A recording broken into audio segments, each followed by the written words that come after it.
Let's kick off with Julian Assange's arrest and imprisonment back in 2019. Would you walk us through the exact charges that UK used to justify his arrest? Your family visited him in prison. What was his physical and mental state like during those visits? We've heard allegations that Britain held him in a maximum security facility and applied sustained pressure. What did you witness firsthand? And that website was launched in 2006, and it had quite a few leaks on it, but it was really in 2010 with the leaks from Chelsea Manning that things began to get really dangerous for Julian and the rest of the WikiLeaks team. And those leaks were Private Bradley Manning at the time, who was a military intelligence. He was in the military intelligence in the United States Army. He leaked a vast trove of, it was the first big data leak, and it was the Afghan war diaries. That's around 78,000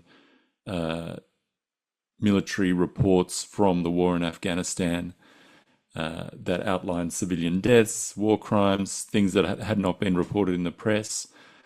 Also, the Guantanamo Bay detainee files. So that's evidence of torture in Guantanamo Bay, which is essentially a US black site prison that they took people and tortured them, including children.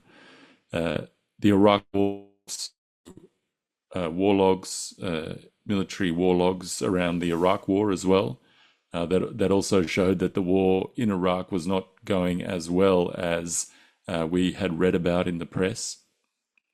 And then there was a vast trove of diplomatic cables.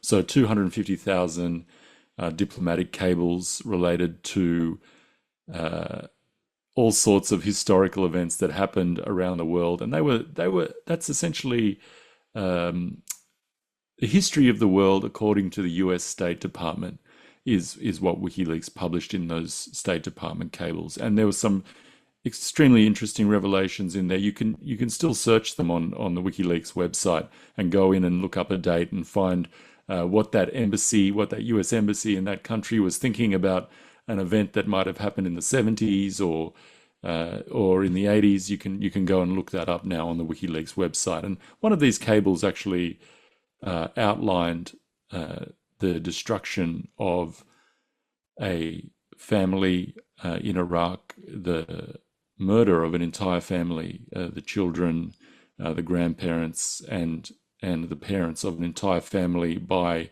US military forces.